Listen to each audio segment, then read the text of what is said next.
going down there. And we are up in Reddington. People out, it's a Sunday, so there's a lot of people out here. There's a lot of shooting ranges, and there's a couple different waterfalls and swimming holes up here during the monsoon season. So it gets pretty popular.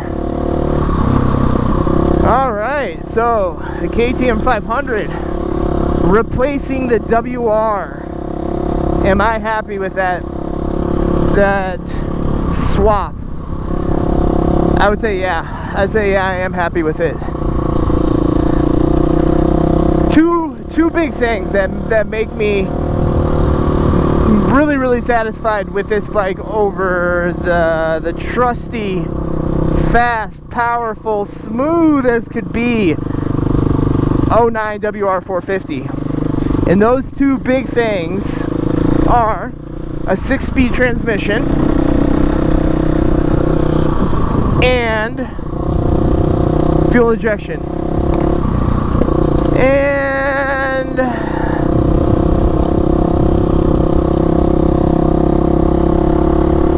the combination of those two major technological improvements, leaping 7 years of production,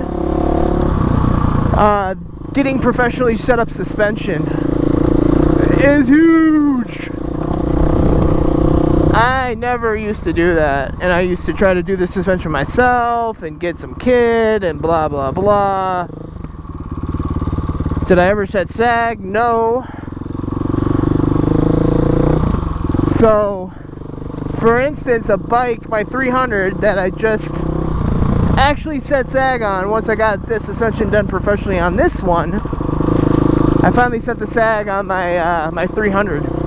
I was at like 140, 150 millimeters of sag on that thing, and that is ridiculous. I had no idea that I was running it that horribly. So, properly set up suspension is worth its money.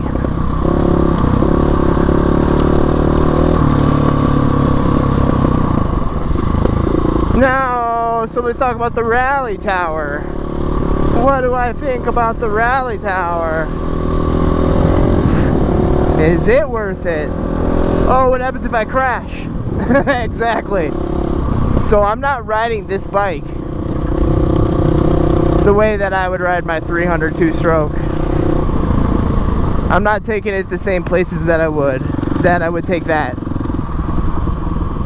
Does that mean that I can't take God, I can't talk right now.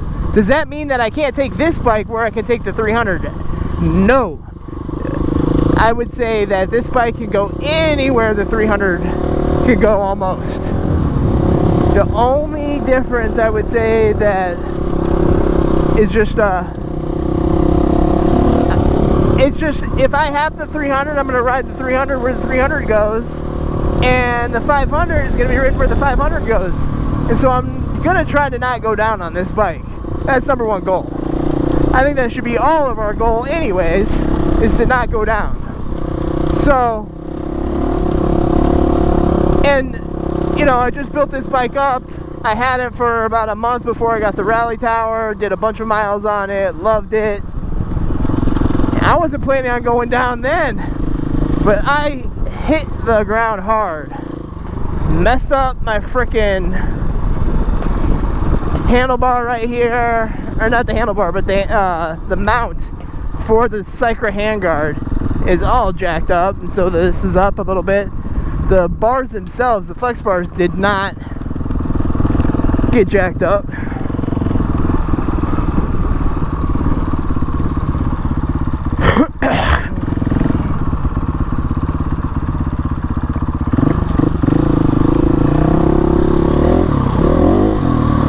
But if I would have hit the deck with this setup, it would have been, it's going to be an expensive fix, and I don't deny that. And is it worth it? And not if you're going to take it into the gnarly shit, and I probably shouldn't be taking it on this trail right now. to be honest with you. But I want to show you guys what this thing, you know, that is capable. So here we are. I really like it.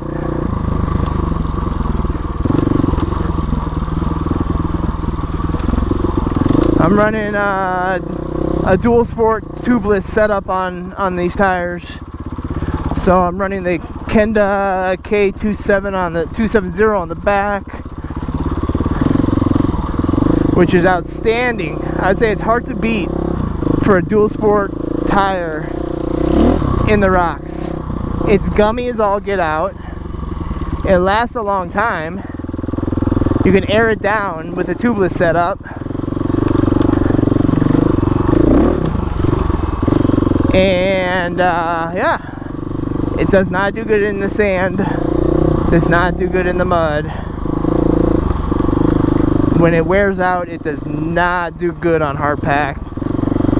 And the rocks, it's still good, even worn out.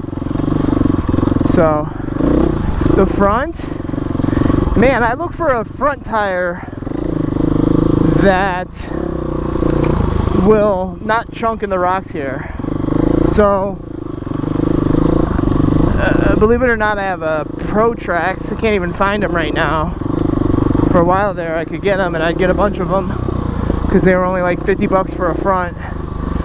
But they have a DOT stamp on them, and they last a long time. So the Pro Tracks. And yeah, so I'm running a Pro Tracks on the front, and it doesn't chunk, and it doesn't. The tire's still there, going through this stuff. There's a lot of these other tires, like the Tusk tires and stuff. When I start going through stuff like this, it eats them alive. And I mean, I can show you proof of that. I just had. Oh, hey, what's up, man?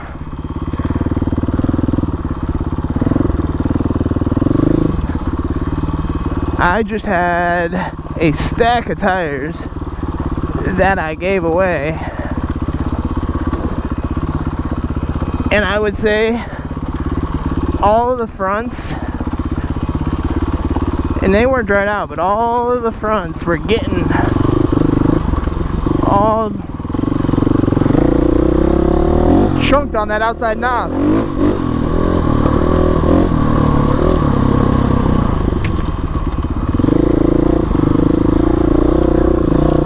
So, yeah, what else do I want to say about this bike that I am really liking and really enjoying? I got these S3 foot pegs that are just wide as can be, and they're wide open, two in the center, so they're not going to get full of mud. Huge platform, super wide.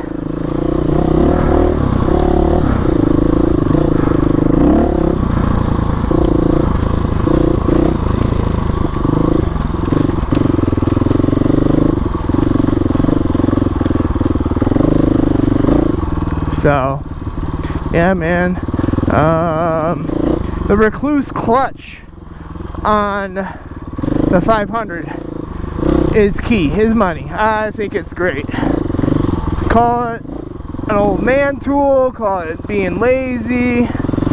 I've been riding for 30 years. I'm not boasting, I'm not any kind of Graham Jarvis or anything, but and I've learned how to ride a bike without a Recluse, trust me. And I can still do it, and some of my bikes don't have it. But I like the Recluse. The Recluse makes a big, luggy, 4-stroke monster. Woo! A little more manageable.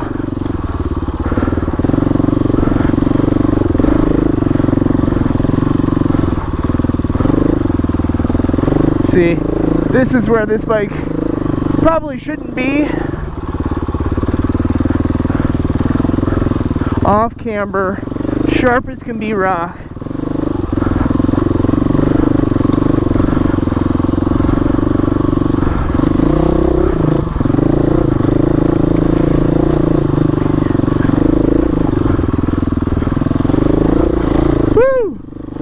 Losing traction. Woo, we just climbed.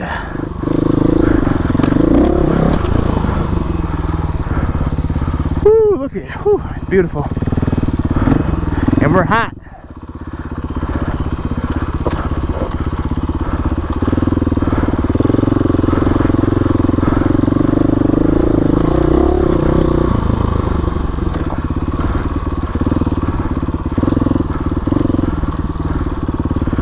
Whew, man, it's beautiful out here.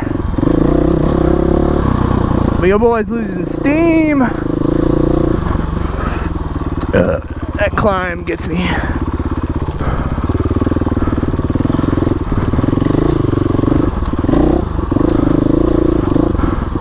So anyways, I'm sure you're sitting there like, yeah, what else you got to say? I'm out of breath.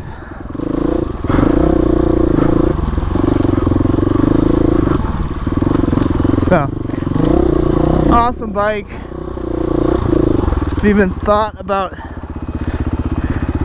getting rid of my 300 and just keeping only the 500.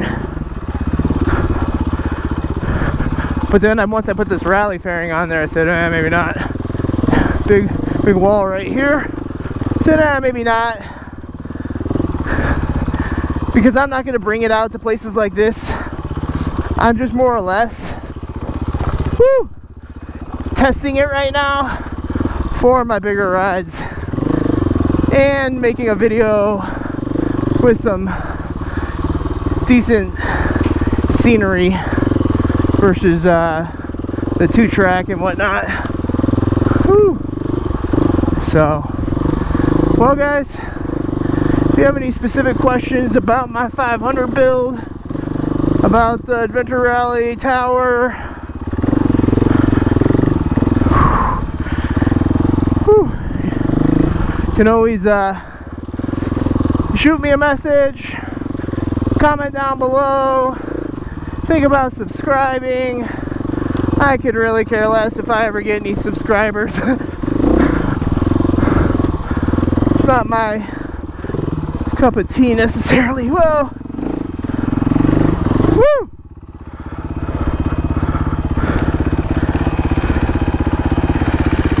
Woo, that's a rock.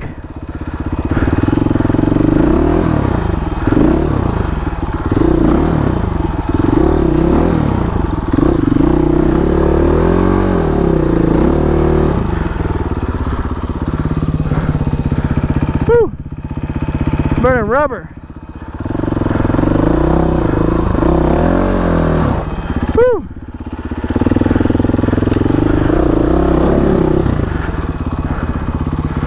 Woo, getting hot. Me and the bike. So yeah, I normally wouldn't bring this out here. Yeah, I would. But I'm doing horrible. I think I'm just a little timid about going down on this thing. And I think that's the reason, you know, why somebody would say, well, why would it be worth it then? Exactly. Why would it be worth it? Woo! Look at that.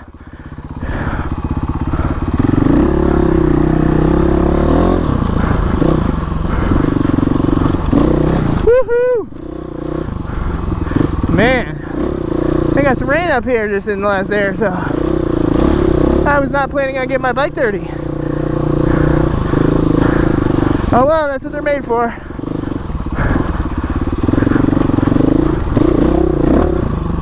Woohoo!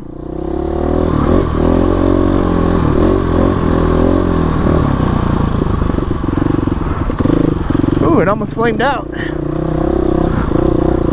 I've only had this bike flame out like 3 times. And it was so random the times that it did. It was just like coasting like that. Bloop. It wasn't even like getting on it.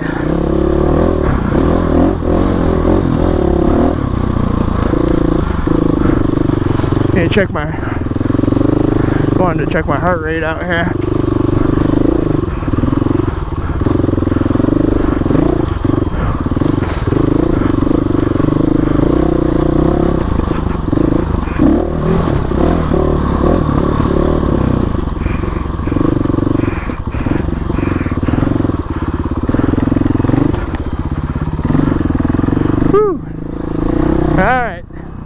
Thanks for watching, guys.